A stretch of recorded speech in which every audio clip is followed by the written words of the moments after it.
आपण घालतो.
तो स्वतःच यायला पाहिजे का?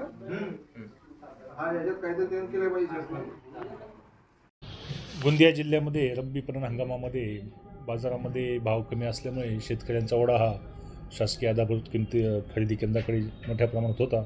त्यानुसार गोंदिया जिल्ह्यामध्ये रब्बी हंगामात एकूण 25,13,849 क्विंटल इतकी खरेदी झालेली असून त्यामध्ये एकूण शेतकरी संख्या आहे 60,662. त्यापैकी फेडरेशनकडे प्राप्त झालेली शेतकरी चुकारे 33,820 शेतकऱ्यांना जवळपास 240,92,38,00,000 इतकी चुकारी अदा करण्यात आलेली असून सध्या आजच आम्ही आमच्या प्रधान कार्यालयाशी चर्चा केली तर ते आजही काही रक्कम पाठवणार. गेल्या 4-5 दिवसामध्ये आपल्याला 114 कोटी रुपये प्राप्त झाले होते. त्याचं वितरण या कार्यालयाकडून करण्यात आलेलं असून आज प्रधान कार्यालयामार्फत काही चुकारीची रक्कम या कार्यालयास प्राप्त होणार आहे. रक्कम प्राप्त होताच आम्ही त्वरित सदरची रक्कमसुद्धा शेतकऱ्यांच्या खात्यावर वर्ग करणार आहोत. सध्या 226 कोटी रुपये आम्हाला प्रधान कार्यालयाकडून येणे बाकी आहे. ती आहे 26,842 शेतकऱ्यांची रक्कम प्राप्त होणे बाकी असून आज काही रक्कम ती येणार आहे. त्याच्यानुसार आम्ही वाटप करीत आहोत.